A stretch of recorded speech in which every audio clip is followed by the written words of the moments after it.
Alright, magluluto tayo ngayon ng ginataang gabi. Maglagay muna tayo ng mantika sa ating mahiwagang kawali at painitin muna natin. Okay, ito yung mga sahog namin ng gabi at saka yung mga pangsahog, mga lamas. Alright, ilagay na natin ang ating bawang at saka sibuyas, bombay. Haluin lang natin para hindi masusunog.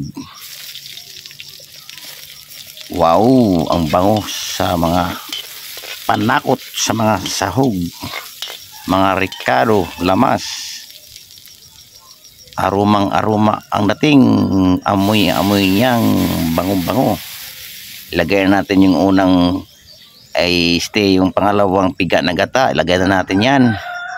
Tapos pakukuluin natin yan. Right, pagkatapos kumulo na siya, ilalagay na natin ang ating ginayat na gabi. May ano siya, may laman at saka yung tangkay niya, yung palak tawag sa amin. Yan. Lagay na natin, takpan natin. Luto tayo ng gabi, guys. Huwag nating halo-haloin. Hayaan muna siyang maluto, lumambot, bago natin halo-haloin para maiwasan natin yung kati. Minsan kasi pag ginahalo-halo natin, diyan lumalabas yung kati ng gabi. Kaya ang technique niyan, palutuin muna natin bago natin paghalo-haloin. Alright, lagyan natin ng panimpla, lagyan natin ng asin.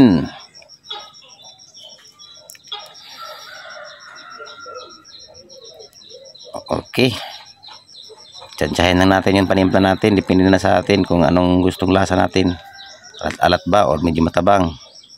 Takpan natin. Tanlad.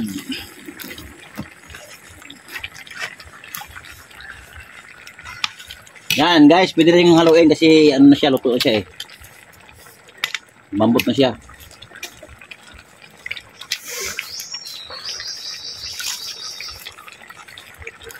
Lagyan natin ng pampalasa.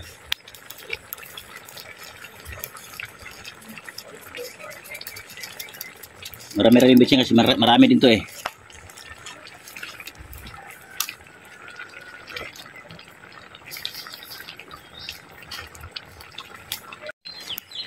Lagay na natin ang ating special na gata. Purong gata, guys. Namit gid pro.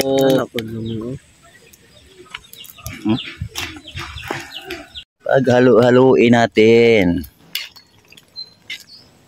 pag naglagay kayo ng gata, kailangan haluin, dahil pag hindi mo hinahalo, magkaroon siya ng parang hindi magandang pagkaluto sa gata. Yan, pwede na siyang haluin guys, dahil ano na siya, luto na siya, hindi na siya magkaroon ng kati.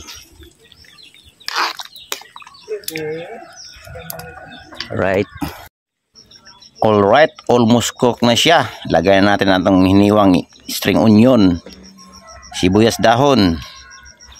Halo-haloin lang po natin. Wow, ang bango-bango. Sarap na, nagugutom na ako. Kakain na tayo ngayon. Tapos lagyan natin ng sangig, yung bawing. Sangig. Pampabango sa ating niluluto. Sarap kasi ito yung yung sangig, yung bawing sa amin pagka nagata ka. Okay, halo-haloin na natin. Luto na siya, guys. Kain na guys. Kakain ng anak ko. Nagugutom na rin siya. Okay, kain na guys. Salamat sa panonood.